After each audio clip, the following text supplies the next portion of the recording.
I want to explain that the American Field Service is an independent organization, complete in itself. Our role in the war is to supplement the medical transport service of the armies with which we serve. We work side by side with the soldiers of our allies, but we are not actually soldiers. We're really civilian volunteers serving without pay. We carry wounded from the front lines back to the mobile dressing stations and the field hospitals. We don't fight. Our job is to save lives and to release other men for fighting by taking their places. Our record is an honorable one. In the 1914 war, we brought back over 500,000 wounded from under fire. In 1940, we served in the Amiens-Beauvais sector until France fell. We had our share in the Syrian campaign.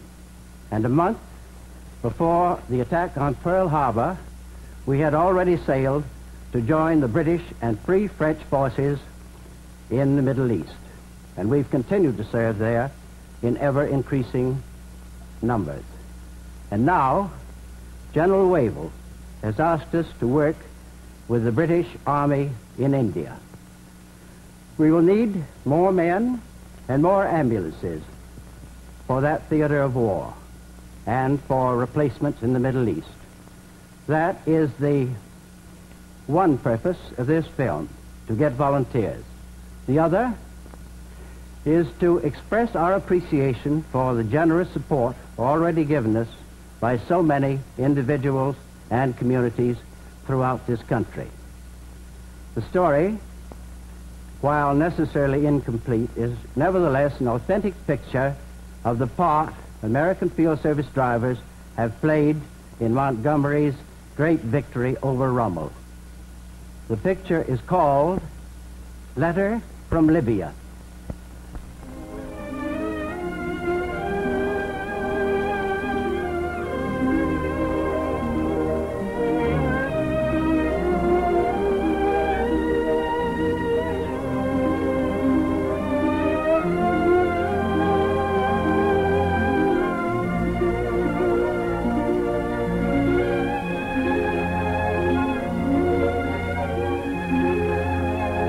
Joan, darling, here at last is that long-threatened letter.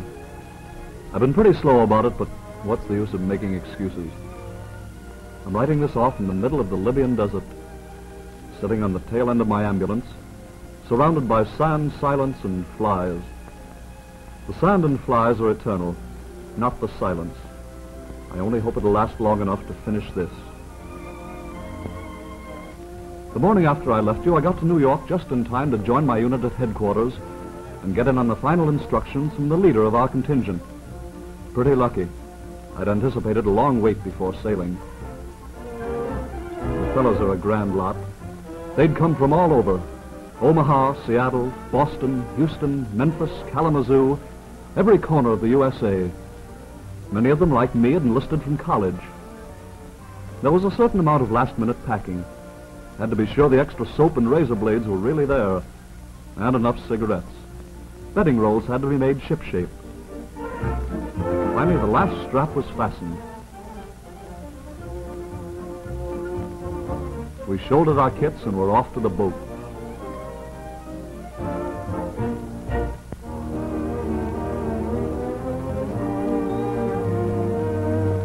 The censor is not fond of ship convoy gossip, so we'll skip it, including my seasickness.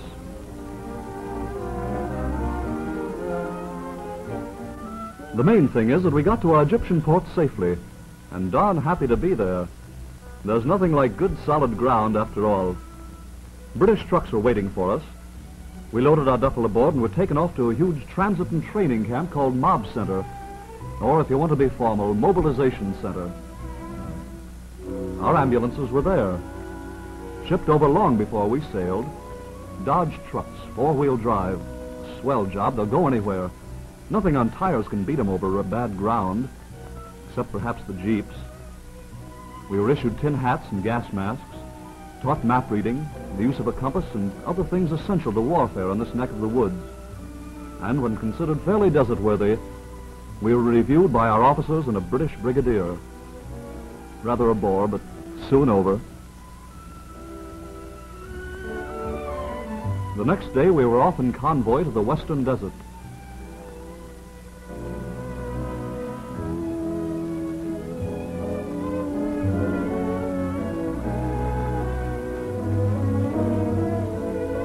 Everything went okay until the car ahead of me got stuck in the sand.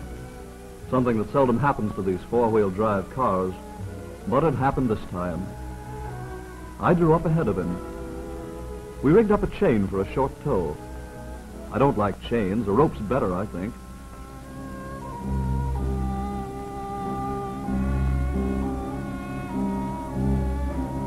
And the chain busted. But we'd got up enough momentum to pull out, and we're on our way again. A darn long way at that. Was I hungry? I almost ate my tin hat before we got to the new camp. And what do you think the first thing we saw was on arrival? Food. The British cooks had gone on ahead. We filled our mess tins and sat on the sand to eat, or used the fender of an ambulance as a lunch counter. Bully beef, it's corned beef to you, was never my idea of a feast, but I don't remember a meal that tasted better than that one, even with a few flies mixed up in it. After that, we got down to car maintenance. Sand gets into everything. Engines have to be checked continually. Back home, greasing shackles is something the service station does for you. Here you do it yourself, and often. Also, you climb on top of your car and dust off the Red Cross.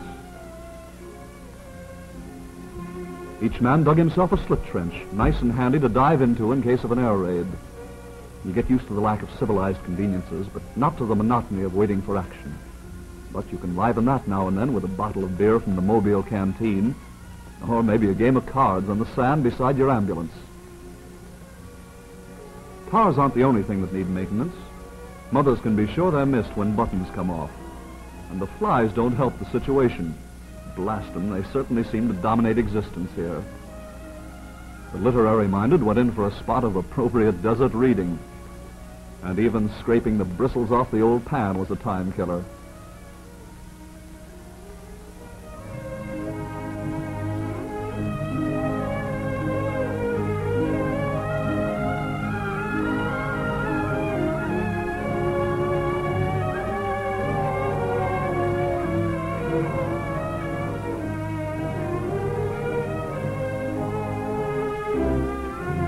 We all got pretty restless and jumpy, until one morning I awakened to the news that the forward movement had just begun before daybreak, and we were to follow with the rest of the brigade. That meant spreading camouflage nets over the Red Crosses. An ambulance convoy going to the front has one definite message for enemy scout planes. It means final preparations for attack. Our officers showed the direction on the map. We checked up on the route ourselves.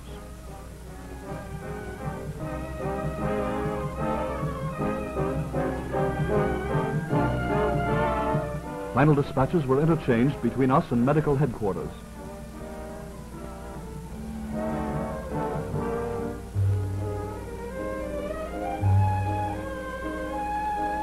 I watched a South African officer put the spare petrol tins on his car. Petrol tins, gasoline cans. And the convoy was off. Oh, it was great. Trucks, tanks, and everything swarming away. There was a feeling of excitement in the air. You could see it in the faces of the men. I could hardly wait until the advance lot got underway and we could join in.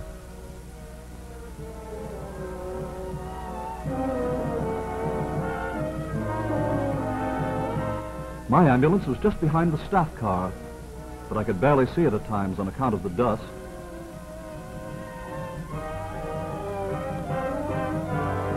We got to our new position, dispersed our cars far apart against air attack, and then lay doggo under a full moon. All about us was silence, that tense silence of breathless waiting, until...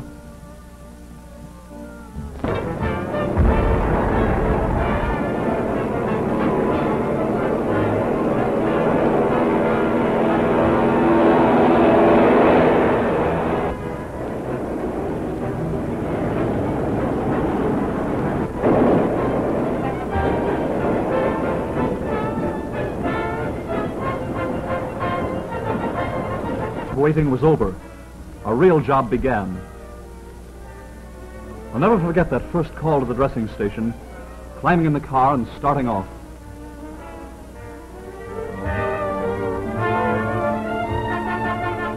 Our ambulance drew up in front of the tent, in which the British surgeons were just beginning the heartbreaking work that was to keep them busy night and day for a long time to come. British bearers brought a patient out, a New Zealand soldier, unconscious, doped with morphine to ease the pain, his head almost completely covered with a blood-stained bandage, one leg at a Thomas splint. He was put aboard the ambulance with great care.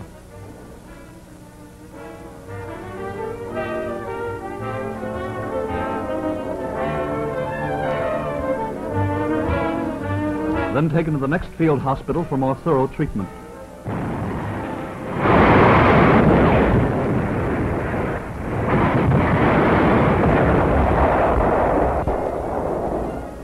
Our ambulances were sent back and forth between dressing stations.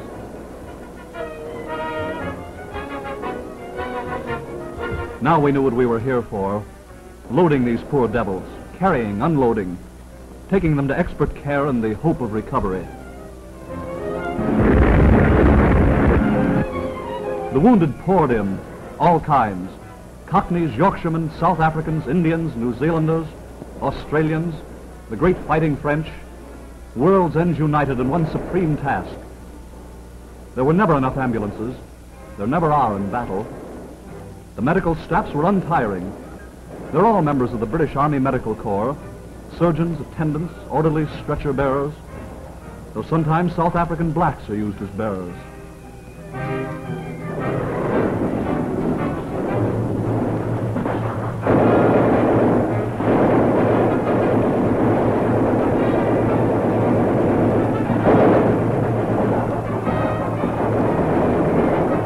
Along with each wounded man, a record slip was sent, giving his name, the nature of his injuries, the treatment already given, so that the surgeons at the next stop could carry on with no waste of precious time. There's never enough time. There are always men lying, waiting for treatment.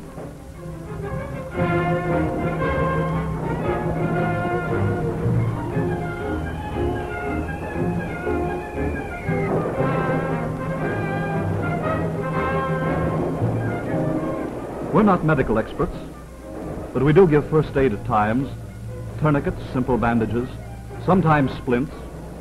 I suppose we've saved a lot of lives that way. Churchill gave us the formula for victory: blood, sweat, and tears. I can sweat 2/3 of it.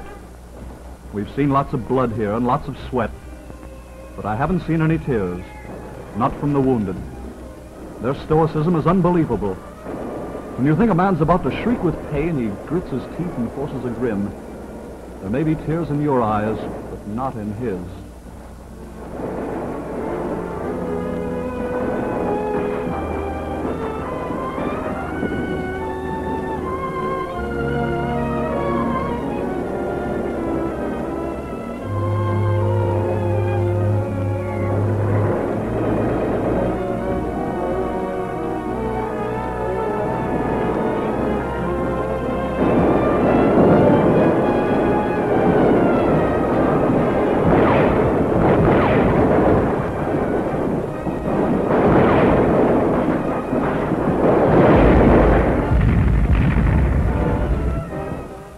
It was all pretty sickening and heartbreaking.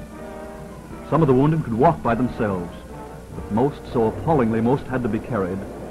You knew that some cases were fatal, but you felt that many would recover and have another chance at life, perhaps even the chance to fight again. The one cheerful note was the arrival of the mail. I got a letter from you in the midst of the Alamein battle. You can't know how awfully much it meant to me, darling. I was pretty low then. Your letter pulled me together and made me see things straight.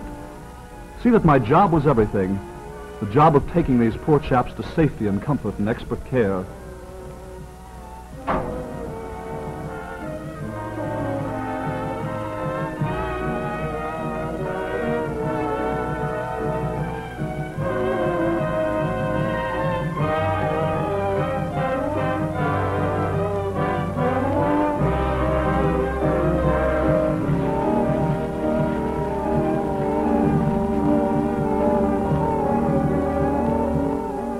head injuries seem the worst of all, especially burns. You can see those. But you don't see the chest and stomach wounds. They're covered by blankets. But they're the most serious. Must be gotten to treatment quickly if they're to be saved. I don't know what the percentage of salvage is, but they say it's good. It's great to feel that there are thousands of Montgomery's men alive today thanks to a bunch of volunteer American ambulance drivers. Our work went on to the accompaniment of a constant repetition of air attack, artillery, tank and infantry charges, the rattle of machine guns, the shaking of the earth from bomb explosions, and the wounded, always the wounded, until the Germans began to retreat. Then there were fewer engagements, longer advances, and an easing up in casualties, except when Rommel turned and snarled at us. Our main worry was minefields. There were plenty.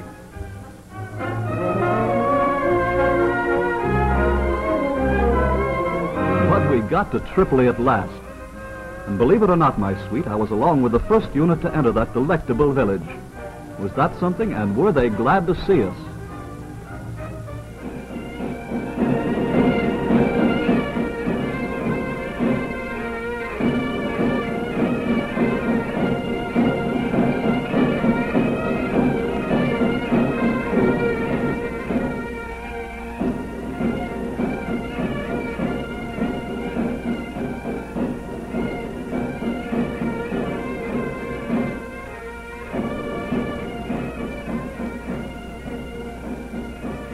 After a day or so in Clover, I was sent off to take the place of one of our drivers of the fighting French unit.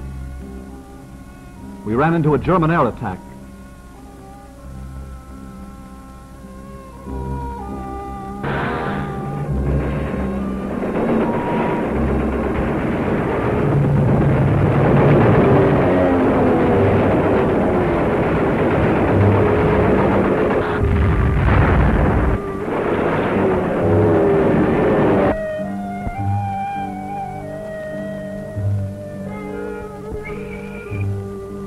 Then we got the signal to pick up one of the crew of a battery of 75s who'd been hit by a bomb fragment. We followed directions and got him aboard. I wondered if he'd been one of General Koenig's fighting French who'd made that incredible stand at Barricane. I never knew, because he didn't regain consciousness in the car. But I have a hunch he was, and I hope that one day he'll be able to do the same sort of thing again for his France.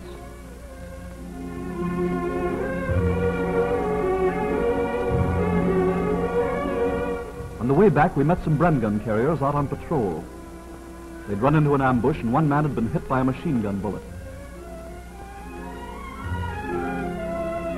They gave us the sign, and we went down into a hollow, me in the spare driver's place, standing up with my head through the lookout opening in the roof. One of the Bren carriers brought the wounded man down.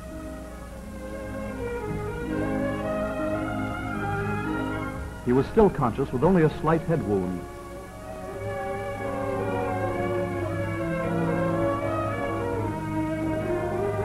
He was transferred to the ambulance.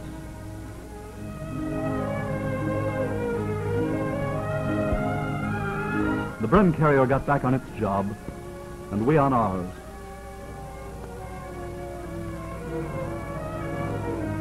Well, that's that up to now. You get the picture? Dull going sometimes, but not while the battle's on.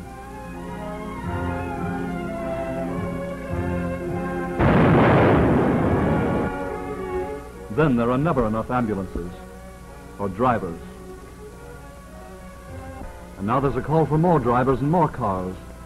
They've asked the American Field Service to serve in India. Love, Johnny.